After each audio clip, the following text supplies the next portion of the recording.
Labas vakaras visiems, tiems, kurie esat kartu čia su mumis virtualiai. Ir šį kartą mes sėdim knygų apsuptyje, čia kartu su maestro, dirigentu, altininku, muzikos kritiku. Ir iš tikrųjų, maestro, turbūt dar reikėtų daug kažką vardinti, ar ne? Nes manęs, kai paklausė, kaip jūs pristatyti, aš kartais galvoju, kaip ilgai tą reikėtų daryti. Bet visiems puikiai pažįstamų maestro Donatu Katkumi. Sveiki, maestro. Malonu. Malonu. Iš tikrųjų, mes čia susirinkom, aišku, ne šiaip savo ir jau mums už nugaros galite matyti, kad šitas mūsų pasikalbėjimas, pasišnekėjimas bus susijęs su maestro prisiminimų knygos Užrašai iš Rokantiškių pristatymu, ar ne? Nesusijęs, o tai ir yra šitos knygos pristatymas. Ir iš tikrųjų labai smagu, kad pagaliau ši knyga išėjo ir šiandien pabandysim šiek tiek apie ją papasakoti, ar ne, maestro? Kapinių pavadinimas rodo, kad prisiminimuose yra daugybė jau žmonių atsigulusių tas kapines. Va, ir apie juos daug labai kalbama. Bet jie iš tikrųjų šitoj knygoje reikėtų pasakyti, kad atgyja ir yra gyvi ir atgyja labai įvairiausiais pavydalais. Ir savo vaikystėje, ir paauglystėje, ir jūsų prisiminimuose, ar ne? Ir taip, ašarytė kartais išbėga iš akytės. Aš apie tos, kuriuos nenorėjau rašyti, apie juos nerašiau. Apie viską mes dar pakalbėsim, bet ne nuo ašaryčių pradėkim, o pradėkim nuo pradžių pradėkim, ar ne? Pradėkim. Gimiau koks tai palauksim? Kelintais ten metais? 42. 1900, jo. Taip, 900. 42. Bet aš pradėti vis tiek ne nuo to norėčiau. Aš norėčiau pradėti nuo to, nuo ko prasidėjo šita knyga. Atsimenu, kai jūs man parodėte tai, ką jūs esat parašęs, ar ne, jau buvo prirašyta labai labai daug puslapių. Labai daug jūsų atsiminimų, ar ne?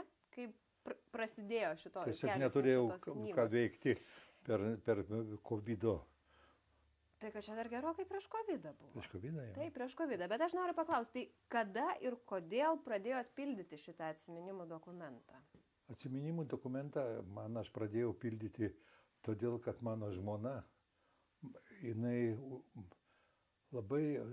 užsidegusi buvo prisiminimais. Ir apskritai, reiškia, dabartiniu laiku aš galiu pasakyti dar kartą pakartoti tą patį. Mūsų nebėra laiškų, nebėra tai, kas pasilieka, ką mes ieškome ir visokiausių aprašymų, susirašinėjimų ir taip toliau, ir taip toliau. Tuose kompiuteriuose viskas išnyksta, tenais dingsta, viskas yra. Ir įsivaizduokit, aš staiga pamačiau, kaip nyksta atmintis. Aš ne veltui ten savo knygoje pasakiau, kad šitas Benjaminas sakė, kad kai jau nebeprisimeni, tai yra tikrai mirę dalykai yra. Ir tai yra tikra tas dalykas. Ir mano žmona užsidegė gaivinti, reiškia, atsiminimus. Atsiminimai šiandien yra vienintelė forma, kuriai dar galima kažką tai individualaus žmogus, ką jisai asmeniškai, ką jis patiria. Ta, kas rašom laiškuose, kažkokiu tai momentu mes... Arba dienoraščios. Arba, dienoraščiai yra irgi didelis dalykas. Reiškia, tai tie dalykai ir išlieka. O kultūra, atmintis, aplamai socialinis gyvenimas, žmogiškas gyvenimas, santykiai, jie daro mūsų praeitį gyvą, paprasčiausiai gyvą. Ir man šitie dalykai visai... Mane pirmą kartą sukrėtė, tai aš buvome Islandijoje, koncertavome ten pas juos ir kaip paprastai, buvom gana ilgai ten, tai vis pakviesdavo, tai vieni, tai kiti pakviesdavo pas save. Ir kas mane sukrėtė, tikrai sukrėtė. Tai įsivaizduokit, tu ateini pas juos ir tau padeda didžiausią krūvą visokių tokių knygelių, visokių tokių sąsiuvinių ir taip toliau, ir taip toliau. Ir tai yra giminės istorija, prisiminimai. Kaip vienas man pradėjo rodyti, reiškia, prisiminimai, reiškia, apie gyvenimą prieš 15 amžiui. Jūs galite įsivaizduoti. Ir laiko jisai tenais pasidėjo. Piešinukai įvairiausi, nuotraukos. Ir to žmogaus gyvenimas tenais yra nuo seniausių laikų. Kaip jie tenais pykos ir kaip tenais, kas tenais kaip nesipyko, kaip jie tenais sugyveno. Visas tas pilnas kaip kupinas tikrovės visos. Ir tai yra gyvenimas. Tu pradedi skaityti, reiškia, ir kai tie visi santykiai, atpasakojimas, parašoma, ką jis padarė, ką jis pasakė, kaip jis tenais visai. Tai yra gyvi dalykai, yra nepaprastai. Mano žmona parašė nepaprastai puiką savo universiteto anglų filologijos katedros istoriją. Ir staiga jinai pasidarė esanti. Suprantat? Tai yra kaip atgaivinimas kažkoks tai, kaip būtis įprasminama tas visi tie dalykai. Ir dėl to aš, sakau, čia užsidegiau ant šito viso ir pradėjau rašyti. Man asmeniškai, skaitant, dirbant prie šitos knygos, labai buvo įdomus jūsų pasakojimai. Labai tokia, pasakyčiau, žemaitė, užsispyrusi, daugybė tokių, o iš kitos pusės tas jos noras, intelekto noras, knygų skaitimas, teatro, degimas teatrų, vaikščiami, tampė mane po tos visus teatrus, yra yra tokių daugiau dalykų. Ir iš kitos pusės, reiškia, jau turėjau pakabinusi rykštę tokią. Ir tik baišikas tai tokia, man parodydavo ir į tą rykštę. Viskas aišku iš karto. Ir aš, kiek esu gavęs per plikus reitus. Ir tai kaip duodavo eina man, kaip aš buvau. Bet tai jūs į ją truputėlį panašus? Visiškai galimas daiktas, paprastai. Taip ir yra jo. Gali būti, nes jūsų tas, aš kaip suprantu, jūsų mama turėjo ir gerą humoro jausmą. Gerą labai humoro jausmą. Tai ir jūs to. Bet į senatvę jinai kažkokia tai, jinai jas užėdė tokie blogi jausmai, blogus dalykai. Jinai, jeigu taip atvirai tariant, nelabai jinai gražiai elgėsi su mano žmona, jie kažkaip labai pavydėjo jai. Ir tie santykiai nesusiklosti. Ir tai tikrai toks, nepasakyčiau, kad tai yra labai gražus dalykai buvo. Bet turbūt, ką mes irgi galim šitoj knygoje pamatyti, apskritai žmonės yra įvairūs ir jūs ir piešėt būtent labai realistinius ir labai įvairius jūsų sutiktų žmonių portretus. Tiek mamos, tiek kitų žmonių, apie kuriuos jūs rašote. Kartais būna tokių keistų atsiminimų. Mes, pirmą kartą koncertavom Champs-Élysées teatre Paryžiuje. Nuostabus teatras. Nuostabus teatras. Mes ten 3 kartus esame groję. Ir aš taip nervuojuosi, žinai, toks sezono atidarymas. Ir sėdi prie tokio stalo, tik viena kėdė, prie to stalo sėdi tokia pagyvenusi ponė. Toks suknelė blizganti kaip žvynai, aptempta. O aš labai man koją, su tom kojom visą laiką turėjau, aš galvojau, kad reikia, kad ten dar vieną kėdę. Ir aš paėmė ir atsisėdau, sako, jinai sako, jūs iš Lietuvos? Sakau, taip, iš Lietuvos. Taip žiūri. Kokią kalbą jūs kalbat? Sakau, aš geriu vokiškai. Gerai, sakau, vokiškai. Ir pradėjau tenais viską klausinėti mane viską. Bet aš galvoju, žinai, tokia. Ir jinai pradėjo žiūrėti į mane tokiu įdomiu žvilgsniu. Galvoju, jinai manėjo, pradėjo kabinti. Ir tikrai toksai, žinai. Ir tada galvoju, Dieve, gal paskui, žinai, čia bus kažkas tai tokio. Aš atsiprašiau dabar, viską atsistojau ir nuvėjau. O mano draugas, pilietistas toks Frandys, reiškia, jis sako, tu sako, mačiau, tu sėdėjai. Tu žinai, kas ne tokia, sako, yra. Sako, jinai, sako, yra Prancūzų akademijos narė. Ir jinai sakys sezono atidarimo kalbą. Šičia. Sako, tai žinai, kiek jai metų? Sakau, kiek? 93. Bet buvo nepanašu. Absoliučiai ne. Nu. Jinai, sakau, vien iš to degančio žvilgsnio, kaip jinai mane apžiūrėjo, tai man padarė tokį labai gerą įspūdį. Va tokie dalykai, jie yra dažniausiai atsimeni juos. Bet šito prisiminimo čia nėra. Šito, oi, kiek čia neprisiminimų daug. Čia antras tomas dar išeitų, bet prieš pratęs... Neišeitų antras 3 tomas? tomai dar. Dar 3, dar 4. Tai gal dar bus. Bet aš Susmulkėjimas. prieš tęsdama mūsų pokalbį dar prisiminiau, ką pamiršau pasakyti, kalbant apie prisiminimų temą, kad mūsų stebintieji, mūsų klausantis, jūs galite irgi komentuoti, rašyti savo klausimus po šitą transliaciją ir aš po to patikrinsiu čia dėl šitos priežasties gulinti savo telefoną, kad tos klausimus maestro užduočiau. Galbūt norit sužinoti ką nors, ko, tarkim, knygoje neradote, jeigu perskaitėte, arba dar kažką, kas jums įdomu. Nebijokite klausti. Nebijokite Ir tikrai tie klausimai nukeliaus čia. Tai tęsiant pokalbį apie atsiminimus ir pakalbėjom apie mamą, dabar apskritai apie jūsų vaikystę, nes šiaip apie vaikystę jūs taip rašot labai lengvai, labai gražiai, visą kitą, bet visgi laikas, kai bėgo jūsų vaikystė, buvo sunkus laikas, gimėt karo metais, po to pokaris, ar ne? Šitą, čia man mama pasakojo, aš neprisimenu, ėjo frontas per Kauną ir jie išbėgo, reiškia, į šitą slėptis nuo to karo į Kleboniškį. Ir ten tokiai buvo iškastos tokios apkasai. Ten nemažai, sako, žmonių sudėjo tose bunkeriuose tokiuose. O aš kai pradėjau rėkti ir nieko negalėjau, ir išėjau į lauką. Ir kulkos taip švilpė ir aš, va. Jums smagu buvo? Man buvo visiškai smagu. Tai ar nesijautė to, kad laikas buvo labai sunkus? Vaikystėje kažkaip ne apie tai visiškai negalvojot? Ar tiesiog prisiminimuose norėjos prisiminti tos tokius lengvesnius, gražesnius momentus? Be abejonės, bet iš kitos pusės, reiškia, mes sunkiai labai gyvenom.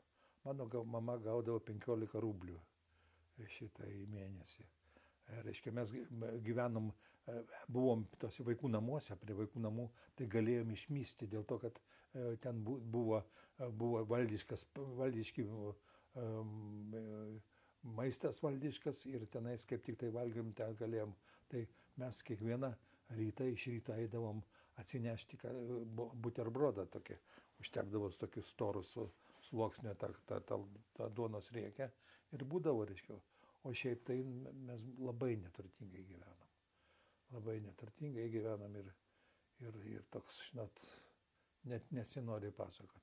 Gyvenam tokiam name, kur užšaldavo vanduo, reiškia, mes ten, aš baisiai bijodavau keltis iš ryto. Nešalta. Nes reikėdavo, žiemą tai reikėdavo ledą į prakalti, kad galėtum nusiprausti. O jis įsakinėdavo, kaip. Bet toj vaikystėj, kas yra labai įdomu, jūs sugalvojat rašyti dienoraštį. Čia knygoje irgi yra tų dienoraščių ištraukų, jų nėra labai daug, bet jos tokios charakteringos. Tai man labai įdomu, kodėl jūs sugalvojat, kad vaikystė, aš neprisimenu, kiek jums buvo metų. Negalėčiau pasakyti. Kai pradėjo tą dienoraštį rašyti, ar ne? Kodėl jūs sugalvojat, kad aš noriu kiekvieną dieną užsirašyti? Ir užsirašinėjot, kadangi man teko vartyti daugiau jūsų dienoraščių ir skaityti ten. Ir ką valgėt užrašydavot, ir kaip mokykloje. Čia labai svarbus dalykas. Ir kokią išdaigą iškrėsdavot, ką mokytojai pasakytų. Tarpsime, viską dokumentuotai. Prisimenu vieną vietą. Mane taip prispaudė prie mergaičių, kad nemalonu pasidarė. Tai kiek jums ten metų buvo, nes po to turėjo malonu pasidaryti? 12. Tai kaip jūs čia sugalvojate tą dienoraštį rašyti? Kodėl? Absoliučiai negalėčiau pasakyti. Man susigalvojau, kad man reikia įamžinti kažką tai tokio. Matyt, toks, kaip čia pasakyti, toks savęs sureikšminimo siekis. Bet gal kitas siekis buvo, jūsgi ir knygoje rašot, ir šiaip sakot, kad buvo ta literatūrinė ambicija tokia rašyti, ar ne? Rašėt jūs ir apsakymus, ir kiek atsimenu, siuntėt, ar ne? Kol sudeginau, tai... O daug sudeginot? Visus. Kodėl? Man jie pasirodė tokie prasti. toks, man tai pagalvoju, nu Dieve mano, ar aš kažką tai galiu.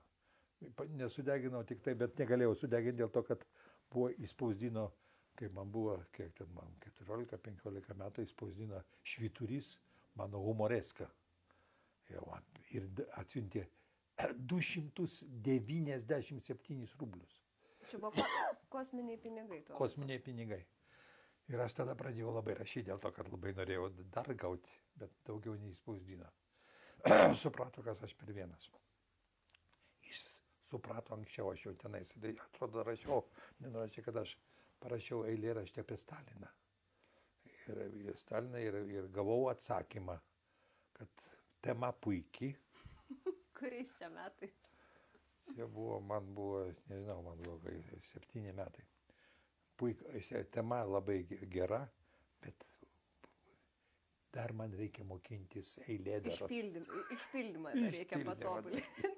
Bet tarp kitko, labai gerai, kad užsiminėte apie šitą. Šiaip, pat vėlgi, jeigu jūs už dienoraščius taip vartytume nuosekliai, ten labai matos tas jūsų toksai keitimasis ir žvilgsnio į pasaulį, į sistemą, ar ne? Kada jūs jau iš tikrųjų supratot, kad visgi gyvenat šaly, kuri yra nelaisva šalis, ar ne? Aš galiu pasakyti, kad tas dvilypumas, reiškia, gyvenimo, jis buvo iš karto matomas. Mano krikšto tėvas, mes visos, reiškia, religinės šventės būdavo pas juos, reiškia, tenais. Ir ten jie mus šelpė, sakykime, taip, maitino. Ir tai buvo katalikiška, labai antitarybinė šeima ir mes buvom juose. Ir mokykloje visur kitur buvo kitas pasaulis, kur reikėjo, ir buvo natūralu, kad apsimetinėjai. Net nebuvo į galvą, kad tu gyveni kažkokį dvigubą gyvenimą. Dabar gali po kažkiek tai laiko pradedi suprasti, kad tai buvo tokiam jaunimui kaip aš, kuris, reiškia, man nereikėjo apsispręsti, aš išaugau toje visoje aplinkoje ir aš gyvenau dvigubą gyvenimą. Aš dvigubą gyvenimą gyvenau. O ką žmonės, kurie sąmoningai gyvena dvigubą gyvenimą, kaip jie turėjo, tai buvo siaubingas dalykas. Bet man tai nebuvo skausminga dėl to, kad aš toks buvo, taip buvo. Taip buvo. Plovė smegenys, turėjau mokykloje atsakinėti, turėjau mokintis Salomėjos Nėries eilėraščius apie Staliną. Viskas, tai buvo absoliučiai natūralus. Ir kitas, tu išeini iš mokyklos ir mama tave tempia į bažnyčią, lankydavom bažnyčią, viskas tas buvo, reiškia, žinojom, kad, pavyzdžiui, sakysime, pirmoji komunija. Tai kad Kaune bijojo mama, kad kur nors tenais vesi, esi gali kas nors paskurti, tai nuvažiavom į Sedą, pas jos tam plėsidelį, pas kurią jinai mokėsi, jisai tokia panelė buvo. Ir, reiškia, jinai mokėsi, ruošė mano mamą pirmai komunijai ir mane paruošė pirmai komunijai. Ir viskas. Ir tai buvo absoliučiai natūralus dalykas. Dermavojimas. Tai irgi Sėdoje atvažiavom, tik Sėdoje. Niekas ten nepažįsta, niekas nieko nežino, žinai, ir viskas tas buvo toks gyvenimas buvo. Labai daug, šiandieną labai daug tokio yra keisto, toks, ar atsiradęs kažkoks tai piktumas yra iš karto to laikotarpio žmonės pasmerkti. Jeigu jisai kažkur tai kažką tai tokio darė, tai visada. Aš tai kartais žiūriu, Landsbergio Anmų laikų straipsniai. Jis buvo lygiai toks pats. Nors jisai labai mažai, ką nors tokia kelaklupščiavo prieš tą visą, taip sakant, ideologiją. Bet jis, jeigu norėjo, tai įrašydavo ten kokias nors tas sakralinės frazes. Būtinasias tas. Taip, tai nebuvo žmogaus apsisprendimo reikalas. Tai išgyvenimo dalykas yra. Tai jeigu tu kažką tai nori tokio dalyko padaryti, ir jo labiau kaip Landsbergis, tai jisai labai šitą. O Landsbergių šeima, tai klausyk, jie turėdavo tokį, žinai, savo klubą ir tam klube visi, ir aš esu ten porą kartų buvęs, reiškia, yra, tai ką tu klausyk, aukščiausio lygio kalbos, kurias ir šiandieną galima kalbėti ir galima rašyti. Jie buvo tikri lietuvių, mes vadindavom lietuvių inteligentai. Tai va šitą aplinką, jinai po truputėlį mane formavo. Ir aš pradėjau kritiškai žiūrėti vieną dalyką, pradėjau kritiškai žiūrėti, ir staiga matai, kad man atsivėrė šitas baisus, melagingas, demagogiškas pasaulis, reiškia, visą tą ideologiją, kurią mes buvom. Stalinai... Neberašėte eilėraščių. Neberašiau. Po to 7 metų bandymo. Iš tikrųjų, ką turbūt reikėtų pasakyti apie knygą, kad paraleliai su visa jūsų asmeninė istorija ir su pasakojimais apie jūsų sutiktus žmonės, iš tikrųjų atsiskleidžia ta tokia labai dvilypė kultūrinė realybė, apie kurią jūs ir dabar pasakojate. Kad, matosi ir tie keisti ir sunkiai suvokiami dalykai, ten tarkim, kad Lietuvai tik tais vienas kvartetas reikalingas ir antro gal nebereikia, ar ne, čia jau kiti dalykai. Tai čia labai daug yra tų aspektų susijusių su to labai iškreiptų veidrodžių karalystė, kaip mėgstama sakyti. Aš noriu tik tai pasakyti, kad vienintelis dalykas yra, aš norėjau užfiksuoti, kad taip buvo, mes tokie buvom, mes nežinojome, aš turiu vieną tokį straipsnį parašęs apie kiną, reiškia, apie iliuzinę tikrovę, kurią mes tikėjome, kad jinai buvo tikresnė negu tikra tikrovė. Ta tikrovė buvo baisi, nepriteklius, reiškia, yra tas visas tas mokykla, kokia buvo baisus dalykas, reiškia, negalėjai tenais nuveikti, nes tave kankino tas visas toksai prievarta, nes prievarta buvo labai stiprus dalykas, yra, reiškia, turėjo tos visus. O čia, ir kinas toksai buvo. Ir man šitas toks amžinatelis kino kritikas buvo, kaip jo pavardė. Užmiršau, iškrito. Labai geras, Macaitis. Macaitis. Jis man perskaitė mano tą straipsnį. Sako, Donatai, tu čia... Koks čia filmas, apie kurį tu rašai? O aš ten rašau, kad aš eidavo Marija Riuk, reiškia, stovėdavau prie jos įsimylėjęs, o ten buvo tie, reiškia, kino filmai, kurios, reiškia,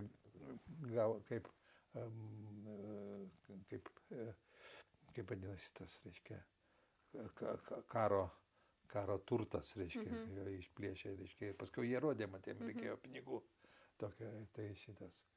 Tai jis man sako, kaip tu, sako, apie kokią čia filmą. O ten buvo apie realybę. Buvo būtent, o čia ir buvo tas dalykas yra, kad buvo visiškai susimaišę tie visi dalykai. Reiškia, iliuzija, kino iliuzija, o ta kino iliuzija atėjusi iš užsienio filmų. Iš kito gyvenimo. Iš kito gyvenimo.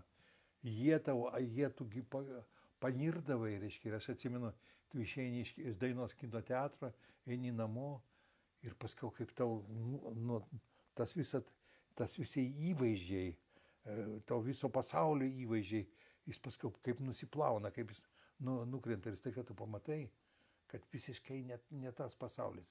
Ir šitas pasaulis tau pradėjo rodytis, reiškia, kaip... Kitom spalvom. Jo, kitom. Tai daugybė tokių dalykų, reiškia. Bet nuo kino prie muzikos, nes visgi šitoj knygoje didžioji dalis yra apie muziką įvairiausiam prasmėm, apie jūsų paties muzikavimą, apie kolektyvus, kurie radosi, kuriuos ir pats įkūrėt, apie žmonės iš muzikos pasaulio, kuriuos jūs sutikot. Betgi muzika jūsų gyvenime tai pusiau atsitiktinai atsirado, mama netyčia nei tą mokyklą nutempė. Taip. Tik tai tiek, kad aš darželėje, toksai Bogušas buvo, Bogušo duktė buvo, gal 30 metų buvo šitas Ąžuoliuko choro auklėtoja. Tai vat Bogušas mane primokė dainų šitiek va. Tai jūs nuėjęs ir išpiškinot? Išpiškinau jo tas mane. O paskui aš užsispyręs buvau. Aš nebuvau, kaip sakoma, tas gabus veikėjas, bet buvau labai atkaklus. Labai atkaklus. Tai, kad buvot labai atkaklus, tai akivaizdu, nes jūs ėmėtės ir burti, ir kamerinius ansamblius, ar ne? Labai norėjau Ir kvartetą groti. orkestrą. O iš kur ta meilė kvartetui? Kas jūs taip sužavėjo? Lietuvos kvartetas laimėjo antrą premiją Budapešto kvartetų konkurse.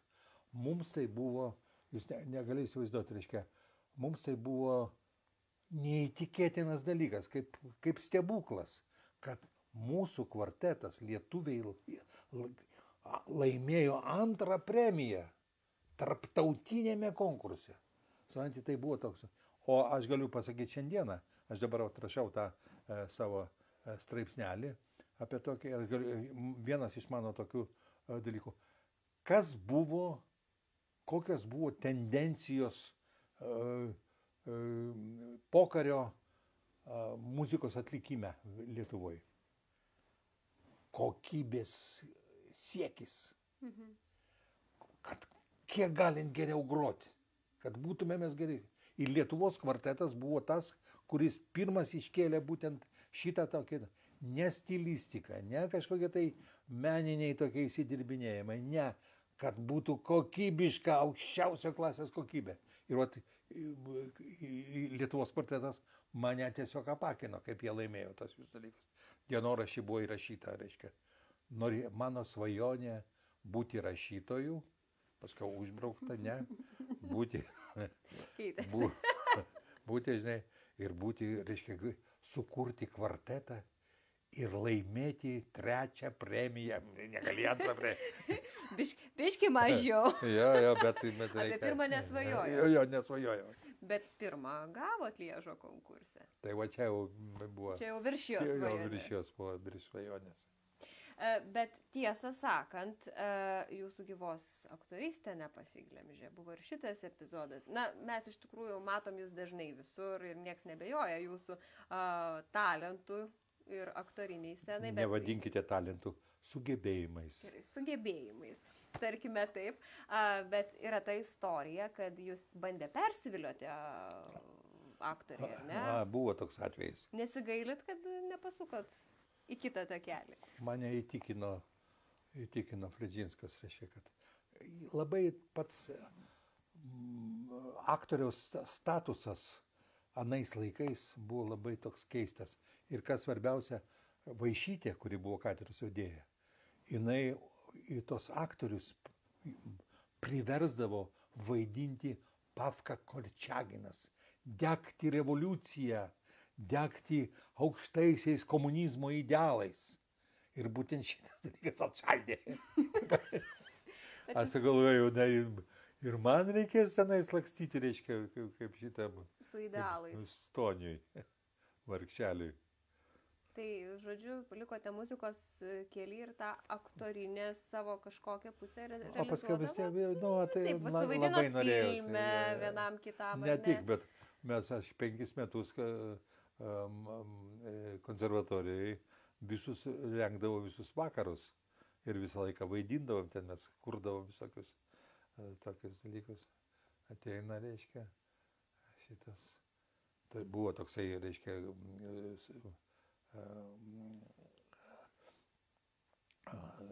labai stiprus chorvedys Pranulis. Tai jisai aktorių, reiškia, tenais buvo, mus priversdavo mankštintis kiekvieną rytą.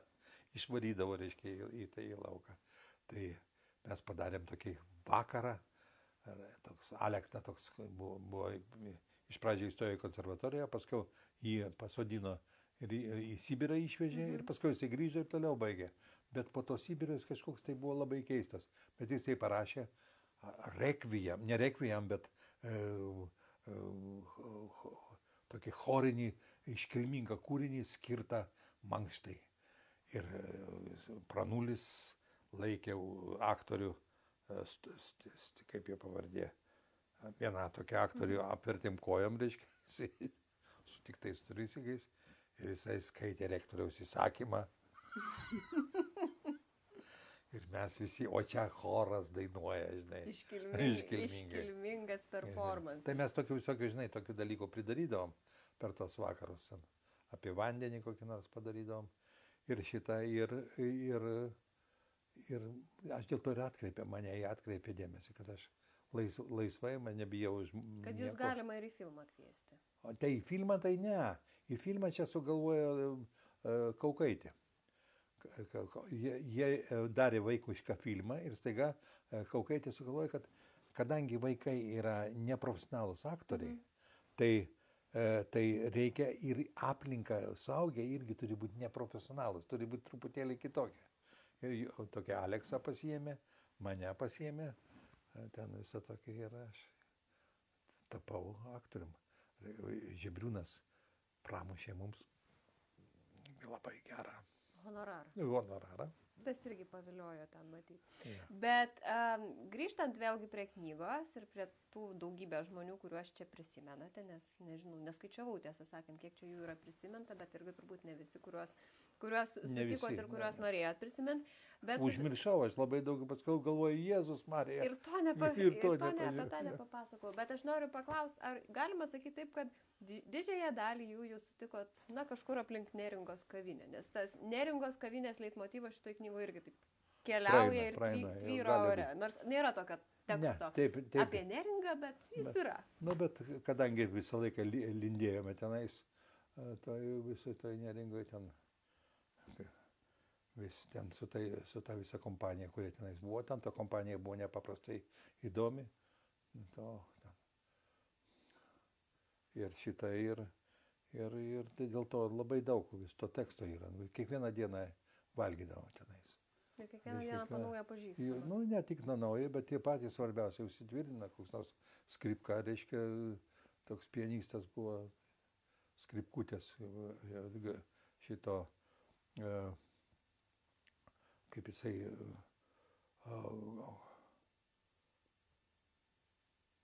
rašytojas, dailininkas. Vėliau pasakysiu. Jo. Tai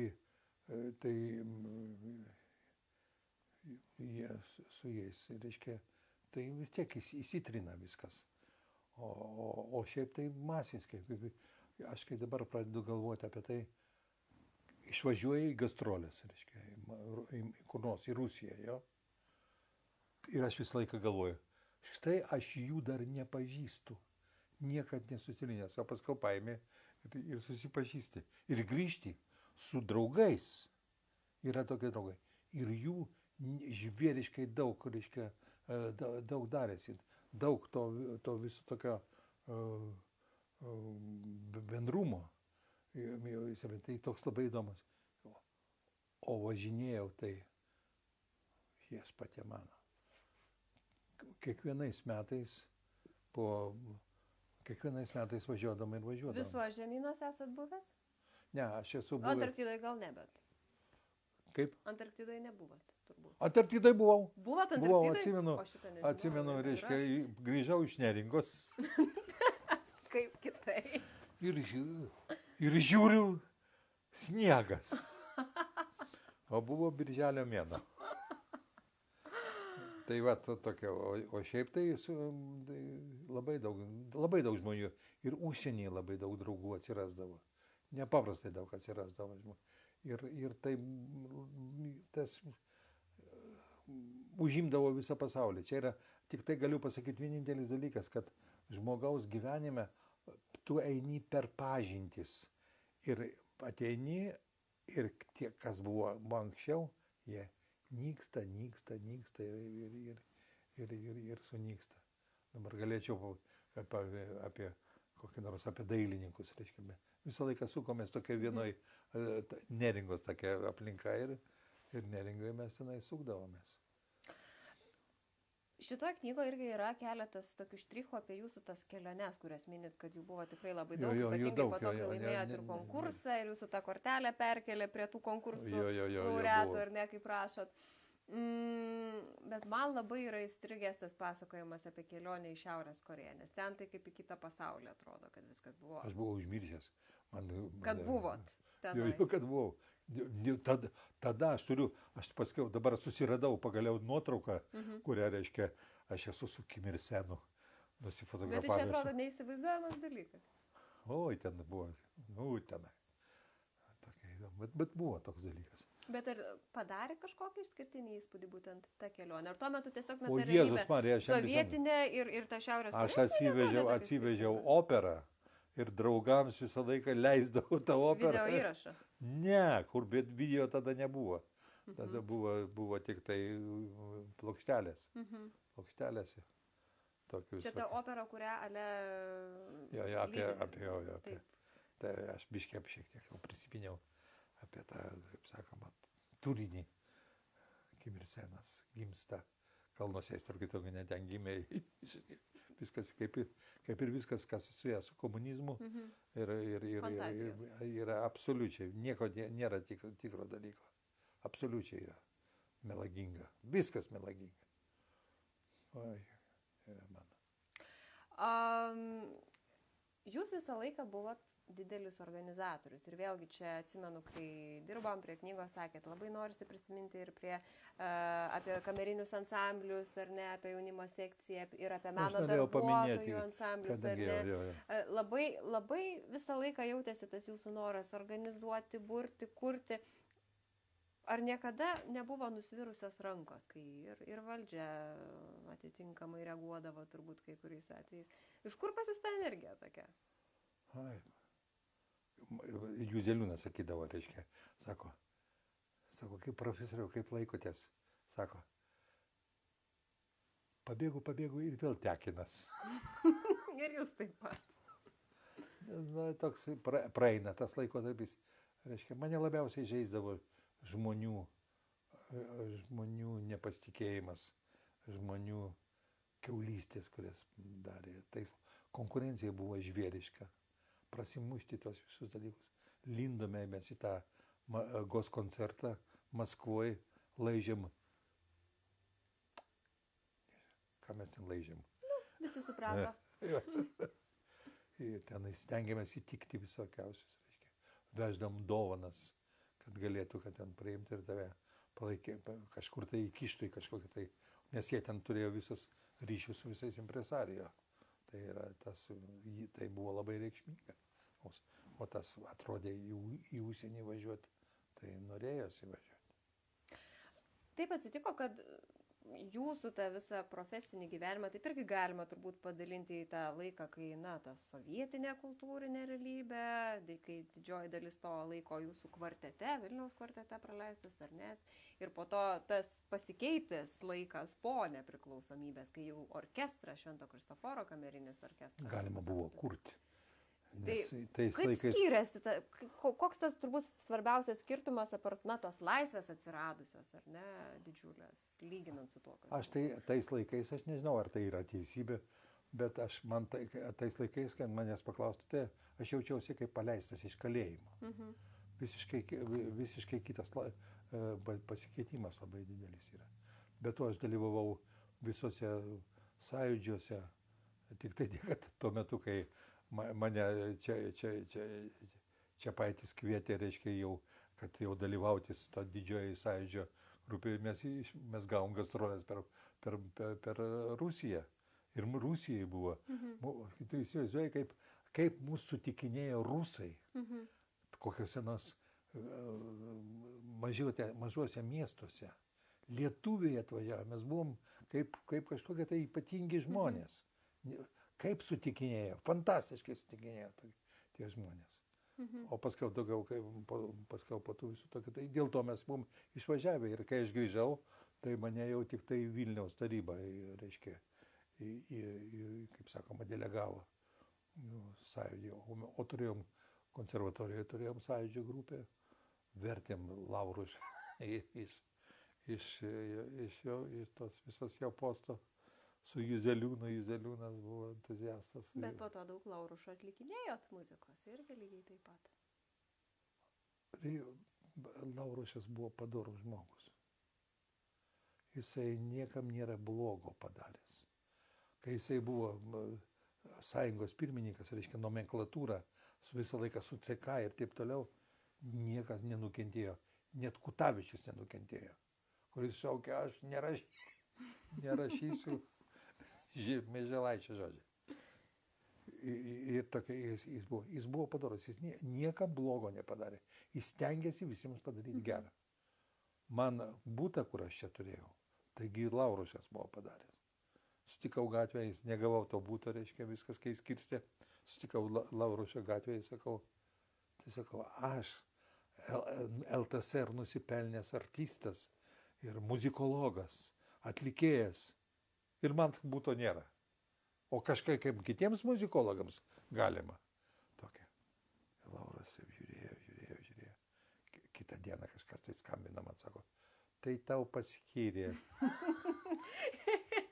Jis toks buvo. Jis buvo toks padorus žmogus. Dabar, maestro, aš norėčiau truputį nuo to profesinio gyvenimo nutolti viena vertus, bet nenutolti. Atrodo, veikėt.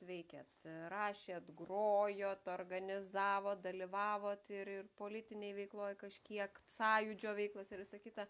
Kaip rasdavot laiko šeimynai, savo šeimai? Čia užminėt man ant skaudulio. Aš nesvietiškai mylėjau savo sūnus ir viskas, bet aš jiems neturėjau laiko. Jeigu tu išvažiuoji į gastrolės ir ten bent minimum 2 savaitės, ar net savaitę, taigi tavęs nėra namuose. Ir visa mano šeima yra mano laimos. Jinai tą šeimą sukūrė. O supranti, dar Neringoje išgėrį, grįžti. Ten turėjau tokius draugus, reiškia, kur klajuodavom po Vilnių, kokiai 3 valandas, dar 3 valandą kokie ir atsirandi, žinai. Vieną kartą atsimenu, žiūriu, saulė teka. Košmaras. O aš dar kažkur tai einu, žinai. Oi, buvo siaubinga. Taip, kad mano žmonai nebuvo lengva. Bet jūsų žmona parašė labai gražų tekstą, kuris yra šitos knygos pabaigoje. Kai perskaitėt, galvojot, taip, visišką tiesą parašė. Oi ne, jinai kaip tikra tarybinė. Jinai, kaip sakoma, šviesos spinduliu nušvietė mano elgesį. Ir niekas daugiau nebesužinos, koks aš kiaulė buvau. Nes iš tikrųjų labai gražus tekstas užbaigė knygą jūsų žmonos, kuriame pasakojama taip glaustai, bet labai, labai gražiai. Jinai puikiai literatė, jinai filologė yra. 55 metus jau kartu šiais metais, ar ne? Taip? Taip. Iš tikrųjų, noriu šiek tiek paprovokuoti. Prisiminimai, kaip jūs nesykį sakėt, yra labai toks individualus dalykas ir labai kiekvienas individualiai prisimena tam tikrus žmones. Taip, neįmanoma atsiminti. Ir šitų individualių portretų, taip ir pavadintas 2 skyrius portretų galerija, čia labai daug. Man labai įdomu į tai žiūrėti iš kitos kartos perspektyvos, ar ne? Nes daug žmonių, kuriuos jūs pažinojot asmeniškai, tarkim, mano kartos žmonės pažįsta kaip, svarbiausius mūsų kultūros lauko žmonės. Ir kartais yra jausmas, bent jau man, kad ypatingai muzikų bendruomenėje, kai kuriuos žmonės mes taip truputį stengiamės, išdailinti, ar ne? Jums norėjosi tos žmonės, apie kuriuos, tarkim, yra kalbama tik apie jų pasiekimus ir visą kitą parodyti, iš tos tokios žemiškesnės perspektyvos buvo toks noras? Be abejonės yra. Aš norėjau kalbėti, kaip iš tikro buvo. Ir atvirai pasakysiu, mūsų savo laiku aš tokį padariau. Buvo tokia muzikologų konferencija Kaune. Aš atsistojau kalbėti ir pasakau, reikia perrašyti lietuvių muzikos istoriją. Nes ta istorija sukurta tų žmonių, kurie buvo. Jie apie save kalbėjo. Visa reikšmė. Nenoriu čia kalbėti visų tokio, bet nesakysiu pavardės. Bet tie žmonės, jie sukūrė tą visą dalyką. Yra daugybė atlikėjų, kurie juodai kovojo ir kūrė, kad būtų jis iškeltas. jo nuopelnai pakelti. Jis išskirtas. Ateina prie manęs, o aš rašydavau straipsnis. Sako, man tokių straipsnių nereikia.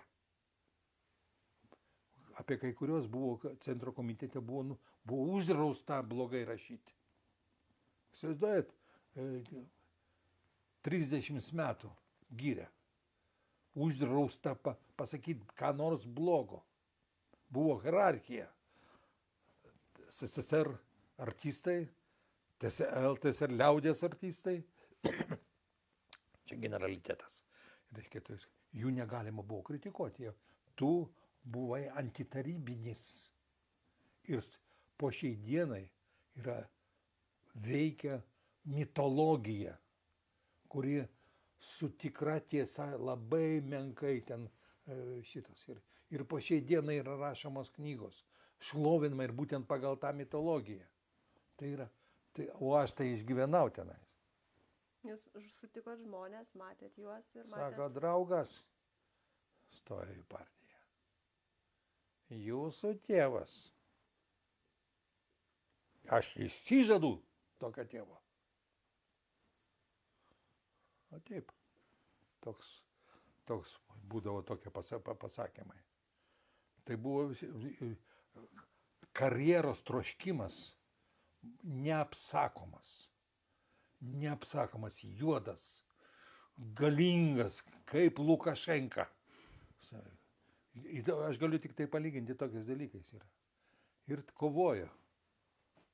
Iš tikrųjų, jūs čia pakankamai spalvingai papasakojat kai kurių savo sutiktų žmonių paveikslus. Aš manau, kad... Matot, aš nesu viešpats Dievas. Aš negaliu pasakyti, reiškia, šitokiais atvejais reikia kažkaip tai jau kažkokio tai, jeigu nori ką nors pasakyti tokio, kas griauna mitologiją, tai reikia pagrysti. Mitologijai sukurti nereikia jokių pagrindimų. Bet sugriauti reikia. O sugriauti tai reikia kažkokio dokumentacijos, kad šitai taip ir taip toliau, ir taip toliau, ir taip toliau. Ir tu nieko negali padaryti. Reiškia, o tokių tai daug yra buvo. Vienintelis, ką aš galiu pasakyti, labai keista, reiškia, tokios mitologijos nebuvo vokalistų tarpe. Nes kai žmogus pradeda dainuoti, reiškia, ir jo balsas, ir jo sugebėjimas, reiškia, jisai demaskuoja, kaip sakoma, arba taip, arba taip. Kipras Petrauskas savo ramiausiai galėjo gyventi, reiškia, ir Smetonos laikais, ir Hitlerio laikais, ir Stalino laikais. Jis visą laiką buvo, taip sakant, buvo apginamas būtent tos balso ir mito. Yra tas susikrauna tas visas. Ir ilgas tokias istorijas. Tai dėl šito mito labai daug žmonių kariavo. Juodai, intrigos, pakišti koją, nutylėti. Wow. Mes iš tikrųjų apie tai galėtume kalbėtis turbūt dar pakankamai ilgai, nes čia ir knygoje apie tai pakankamai nemažai rašoma. Bet kadangi mūsų laikas taip stebėtinai senka, o aš žinau, kad mes dar turim klausimų iš mūsų auditorijos, aš noriu dar užduoti tokį vieną klausimą, grįžtant prie to fakto, kad jūs sudegino daugybę savo kūrybos, kaip sakėte, savo rašytojiškos karjeros ženklų. Bet kiek man jau teko kalbėti su tai žmonėmis, kurie spėjo perskaityti knygą, sako, kaip romanas skaitoma. O čia tik komplimentas. O jūs iš tikrųjų kokio romano neplanuojat parašyti netyčia? Planuoju. Apie ką? Aš planuoju parašyti romaną apie save, apie mano laimę, tik tai tą viską padarysiu, kai išeisiu pensiją. Aš išeisiu pensiją 98 metų. Jau žinote. Aš jau planavęs. Tai tada sėsiu savo. Ir rašysite antrą prisiminimų tomą. Ne, jau bus parašytas. Aš romaną rašysiu. Maestro, žinau, kad berods mes turim klausimų iš auditorijos ir dabar aš turiu juos matyti, kad perduoti. Taip. Klausimas būtų. Jūs mokėtės meno mokykloje. kaip jūsų mama pastebėjo jūsų gebėjimus muzikai.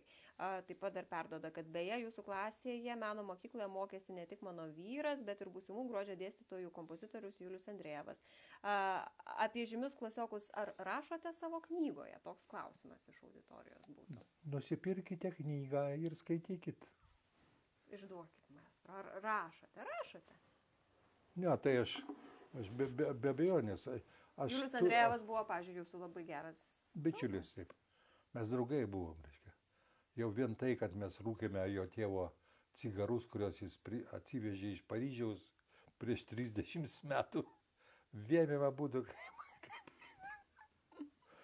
Tai jau tai pasako viską. Kontrimas toks buvo. Talentingi žmonės buvo. Labai gabus. Kontrimas tai buvo iš vis. Reiškia, jis buvo, mes tik dar pradėdavom kažkokį tai kursą eiti, jis jau būdavo pabaigęs. Oi, buvo talentingas žmogus. Ir kompozitorius turėjo būti. Pasižiūrėkime, ar dar turim klausimų. Kol kas daugiau klausimų neturim. Bet aš turiu dar jums vieną klausimą, maestro, taip jau judant gal prie mūsų pokalbio pabaigos. Prisiminimai vis tiek yra toks sumuojantis viską žanras, taip spėjot, tikiu, perbėgti per labai skirtingus ir labai įvairius turiningus jūsų gyvenimo puslapius. Ar yra kažkoks laikas, į kurį jūs, pavyzdžiui, labai norėtumėt sugrįžti, kai buvo tiesiog nepaprastai įdomu ir jums pačiam. Aš žinau, kad aš išduosiu, kad jūs knygoje rašot, kad ta akimirka, kai sužinojot, kad laimėjot Liežę pirmą tai buvo premiją, tas buvo tikrai tokia ypatinga. neįtikėtinas dalykas. Ar tai yra tas laikas, kai kurį jums būtų, tarkim, smagu sugrįžti? O, no. Aš būčiau kitas. Aš norėčiau grįžti ten, kur aš nebuvau. O tai, kad dar kartą kartuoti kažką tai kaip buvo. Tai visas tas gyvenimas buvo labai sudėtingas. Jis nebuvo tik tai toksai. Pavyzdžiui, sakysime, mane tam pačiam Liežė, reiškia, aš negalėjau net išeiti iš net, mane prižiūrėjo ten tokia viena moteriškė KGB. Tie visi dalykai buvo. Nenorėjau grįžti ten į tas. Paskiau nenoriu grįžti jo aplamai tą visą laiką dėl to, kad visas tas gyvenimas, reiškia, socialistinis, sovieto gyvenimas, jis kupinas baisių kompromisų, siaubingų kompromisų. Niekas dar nesupranta, kokius reikėjo kompromisus daryti, kad tave išleistų. Yra siaubas. Taip, kad čia yra, nenoriu grįžti. Noriu gyventi tolyn. Man svarbiausia sulaukti pasaulio pabaigos, nes pasaulio pabaiga netrukus bus. O svarbiausia 98, kai rašysit romaną. Jo, tai romaną prašysiu ir kas svarbiausia, bus jau pasaulio pabaiga ir aš matysiu pasaulio pabaigą. Milijardai žmonių nematysiu, aš matysiu. Tai man tas toks...